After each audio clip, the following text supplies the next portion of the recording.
মাছ পড়ে থাকতে কিনতে যাবো কেন?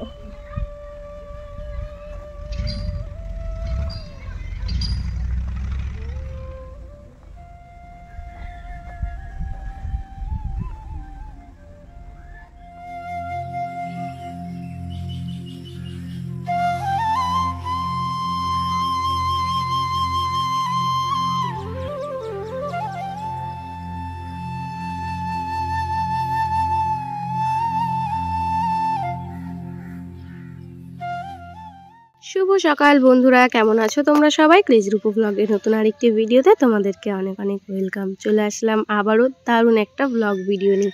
তো সকাল থেকেই কী সব কাণ্ড শুরু করেছি দেখেই নাও। মানে যেখানে যা আছে কাঠঘুটো সব নাড়ে দিতে শুরু করেছি।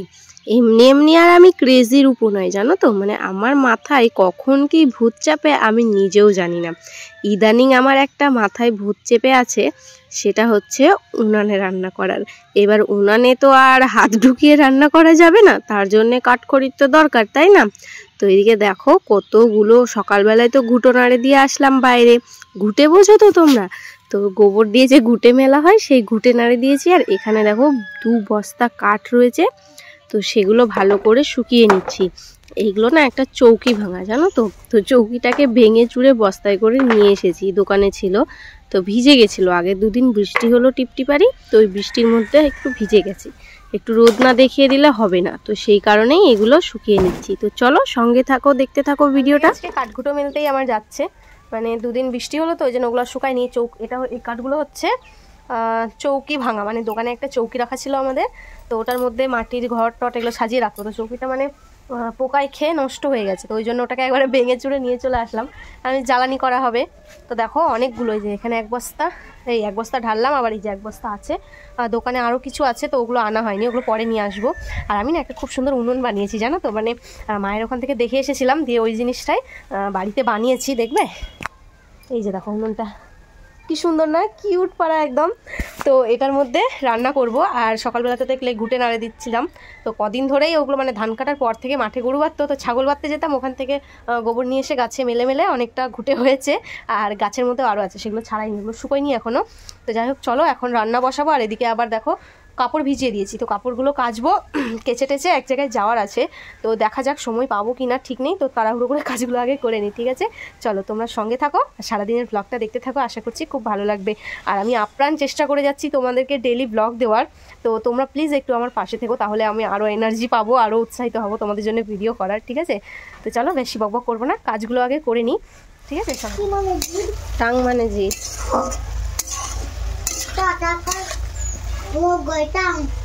তো একার ওয়া টাং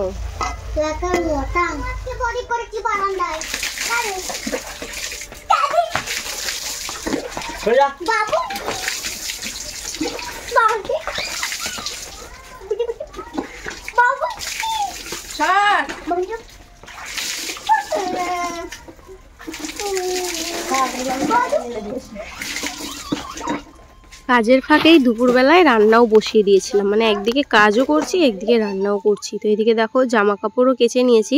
আর তোমাদের দাদা ভাই দেখো না কতটা হেল্প করছে আমাকে। মানে ওর না প্রচণ্ড জোরে খিদে পেয়ে গেছে, তো আমি বললাম তুমি স্নানটা করো, আমি ততক্ষণ জামা কাপড়গুলো মেলে দিয়ে আসি। তো ওর স্নান হয়ে গেছে, অথচ আমার কাজ হয়নি, ওই জন্যে এসে হাতে হাতে ফটাফট মেলে দিচ্ছে। কি ভালো লাগে না যখন এরকম হেল্প করি। মানে কাজটা তো সামান্য একটু কাজ, এটা তো আমি নিজেও করে নিতে পারবো, কিন্তু ও যে এই জিনিসটা ভেবে আমার হেল্প করছে, এটাই আমার কাছে অনেক। আর এদিকে দেখো আগের দিন যে পাড়ার মণ্ডপে পুজো হলো, তো সেখানে সকালবেলায় প্রসাদ দিয়ে গেছে, তো পিকলু আবার এনে ওর বাবাকে প্রসাদটা দিল। মানে এসে বলছে বাবা চোখ বন্ধ করো, তোমার জন্য একটা সারপ্রাইজ আছে। তো যাই হোক ও খেয়ে নিল। আর এদিকে চাদরটা না ঝুলে গেছিলো, ওই জন্য আমি আবার ডবল করে মেলে দিচ্ছি। এবার স্নান খাওয়া দাওয়া করে নিলেই আজকে এই বেলার মতো কাজগুলো তাও শেষ হবে। তো বন্ধুরা দুপুরবেলা স্নান খাওয়া দাওয়া সমস্তটা কমপ্লিট। আর দেখো অনেকদিন পর আজকে আবার শাড়ি পরলাম, তো এক জায়গায় যাচ্ছি, ওই যে বললামই যাওয়ার কথা আছে। তো ফাইনালি সময় পেয়ে গেছি, আর কোনো কাজ বাকি নেই। তো এখন শুধু বাতাসিকে নিয়ে এসে ঘরে তুলে দেবো, দিয়ে তারপরে আমরা বেরিয়ে পড়বো। আর এই যে দেখো আমার পাপাকেও রেডি করিয়ে দিয়েছি। পাপা এদিকে আসো। এই যে দেখো আমার দুষ্টু পাপাটা পাঞ্জাবি পরিয়ে দিয়েছি ওকে, আর ভেতরে সোয়েটার আছে অবশ্য। ঠিক আছে, তো চলো এই যে আমার ব্যাগ, আর এখন আমরা বেরিয়ে পড়ি। খালি চাদরটা আমার ভাঁজ করে নিয়ে নেবো সাইকেলের মধ্যে, তাহলেই হয়ে যাবে। ঠিক আছে, তো চলো যাওয়া যাক। জামা কাপড় চোপড় সব এসে তুলবো। ঠিক আছে, যা কাজ আছে, আর সেরকম কোনো কাজ নেই কো, এই জামা কাপড়গুলোই তুলতে হবে। ওগুলো তো এখন শুকায়ও নি, ওই জন্য তুলেও যেতে পারবো না। ঠিক আছে, চলো।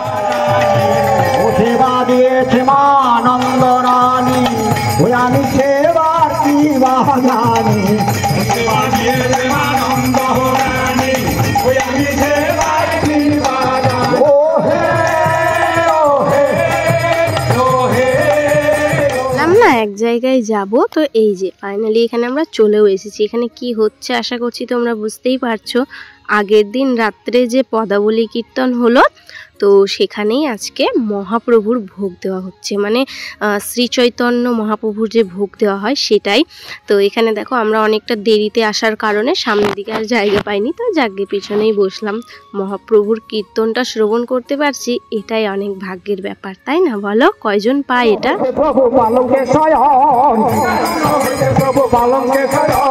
মহাপ্রভুর ভজন কীর্তন হইল সমাপন, মহাপ্রভুর ভজন কীর্তন হইল সমাপন। ফুলের চৌবাড়ির ঘর, ফুলের তেওয়ারি, ওরে ফুলের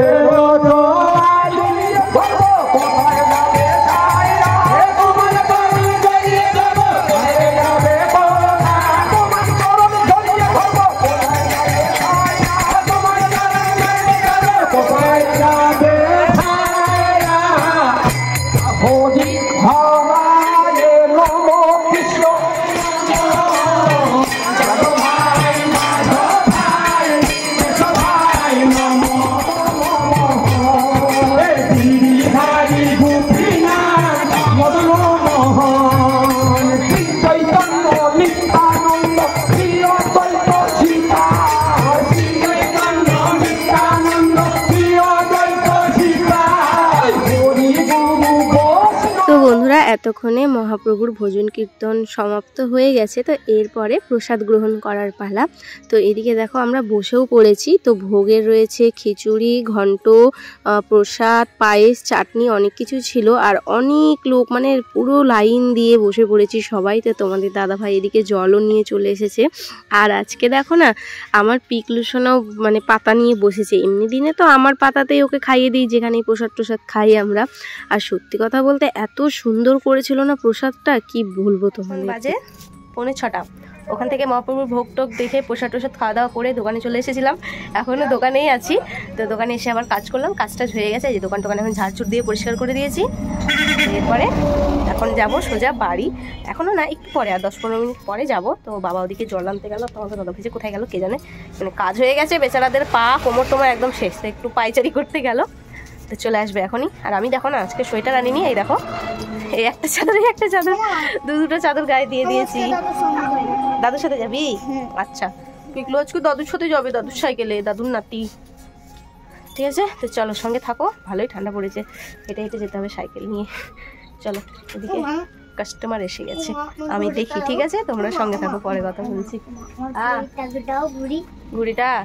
আর এই যে আমার দুই ছেলের দুষ্টামি, মানে বড় ছেলে যতটা শান্ত, ছোট ছেলে ততটাই উৎপাত করে। কার কথা বলছি আশা করছি বুঝতেই পারছো, একদমই তাই। এই যে পিকলুর দাদু ওর জন্য ঘুড়িতে কর খাটিয়ে দিচ্ছে, আর পিকলু এদিকে আনন্দে নাচতে শুরু করে দিয়েছে। তার কারণ এদিকে হোম থিয়েটারে গান বাজাচ্ছে, মানে গান চলছে, আর পিকলু সেটা শুনে নাচছে। আর গানের থেকে নাচার চেয়েও বেশি ওর আনন্দ হচ্ছে এই যে ওর দাদু ওকে ঘুড়ি দিয়েছে, মানে দোকানে বিক্রির জন্য ঘুড়ি নিয়ে এসেছি, তো সেটা সবার প্রথমে ওই বউনি করে দিয়েছে। আর দেখো না কি নাচানাচি শুরু করে দিয়েছে, মানে ওর আর ধৈর্য হলো না যে বাড়ি গিয়ে ঘুড়িটা ওড়াই, মানে কি বলবো। আর এদিকে দেখো বাড়িতে এসেও কিন্তু ওর সেই একই দুষ্টামিও শুরু করে রেখেছে। তো বাড়িতে চলে এসেছি অনেকক্ষণই, এসে সন্ধ্যা টন্ধা দিয়ে এদিকে অনেকগুলো জামা কাপড় ছিল, মানে দুপুরবেলায় তো সমস্তটা তুলে যায়নি, বাড়ি এসে আবার তুললাম। আগের দিনের কিছুটা ছিল, তো সেই সমস্ত জামা কাপড় চোপড়গুলো ভালো করে ভাঁজ করে না তুলে দিলে না পড়েই থাকবে। ওই জন্য ভাবলাম চলো, এখন তো আর কোনো কাজ নেই। ওদিকে গ্যাসে ভাত বসিয়ে দিচ্ছি, বাইরে ভাত হচ্ছে, আর আমি এদিকে জামা কাপড়গুলো গোছগাছ করে নিচ্ছি।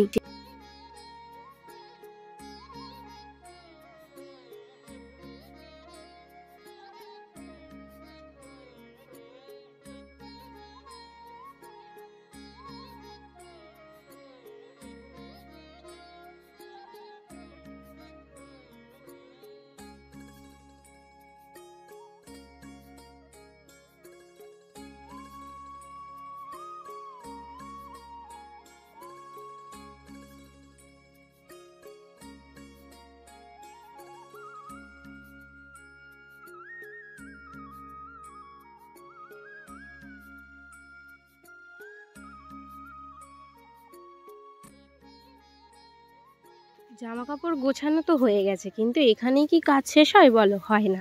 যেখানকার যেটা জিনিস সেখানে আবার রেখে দিয়ে আসতে হয়। বাবার ঘরে বাবার জামা কাপড়, মানে সবাই সবটা যাতে নিজের হাতের কাছে পেয়ে যায় সেই বন্দোবস্ত করতে হয়। তো এদিকে দেখো জামা কাপড় গোছগাছ করতে করতে ভাতও হয়ে গেছিলো। তো ভাত তো বেড়ে নিয়েছি, মানে খিদে পেয়ে গেছে তো অনেক, সেই দুপুরবেলায় ওখানে ভোগ খাওয়া হয়েছে, তারপর আর কিছু খাওয়া দাওয়া হয়নি। তো এদিকে খেতে দিয়ে দিলাম। আর বাবা আবার আজকে রাত্রে ভাত খাবে না, মানে বাবার আবার এক জায়গায় কীর্তন আছে, তো ওখান থেকেই খাওয়া দাওয়া করে আসবে। এই শীতকাল পড়ে গেলে না বাবার বাড়িতে খাওয়া প্রায় বন্ধ হয়ে যায় রাতের বেলা, মানে প্রত্যেক দিন প্রায় কীর্তন থাকে। তো এদিকে ভাত টাত বেড়ে দিয়ে আমি চলে গেছিলাম গরম জল করতে। এত ঠান্ডা পড়ে গেছে না, মানে একে তো ড্রামের জল এত ঠান্ডা হয়ে যায়, মানে মাড়ি টাড়ি একদম শিরশিরিয়ে ওঠে। তো দুপুরেরই ডাল ভাজা চচ্চড়ি সবই ছিল, রাত্রে শুধু গরম ভাতটা নামালাম। তো চলো খাওয়া দাওয়া করে নিই, সঙ্গে থাকো। তো বন্ধুরা খাওয়া দাওয়া সমস্ত কমপ্লিট, গোছগাছ সব কমপ্লিট, মানে আজকের মতো আবারও আমার ছুটি। তো এদিকে দেখো চিরুনি করে একটা বেনি পাকিয়ে নিলাম একদম ভালো করে। আর এই যে আমার বরমশাই এখন করছে গান ডাউনলোড করছে। আর পিকলু এদিকে শুয়ে পড়েছে, ওর দুপুরে ঘুম হয়নি, এখন চোখ পিটপিটাচ্ছে। তো যাই হোক চলো, আমি এখন তো ঘুমাবো না, এত তাড়াতাড়ি ঘুম ধরবেও না। এখন কটা বাজে দাঁড়াও, 9:15 বাজে এখন। আজকে একটু বেশি তাড়াতাড়ি হয়ে গেলো, কালকে অনেকটা লেট হয়ে গেছিলো, আজকে অনেক তাড়াতাড়ি হয়ে গেছে। তো এখন দেখবো হচ্ছে, চলো লেপের তলায় ঢুকে বই দেখবো। বই এখন হচ্ছে অ্যানিম্যাল মুভিটা দেখবো দুজন মিলে, মজা না? ঠিক আছে, তো চলো পাপাকে আগে ঘুম পাড়িয়ে দিই, তারপরে দেখবো। চলো আজকের মতো এখানে এন্ড করছি। কেমন লাগলো অবশ্যই কিন্তু কমেন্ট করে জানাবে, ঠিক আছে? চলো আজকের মতো সবাইকে tata, bye bye, good night. দেখা হচ্ছে আবার আগামীকাল নতুন একটা ভিডিও। ঠান্ডা পড়েছে আমাদের এদিকে, এখন আমরা ঘুমো করবো। এই বড় বড় চোখ না, চোখ ছোট করো। চলো গুড নাইট বলে দাও সবাইকে। Good night.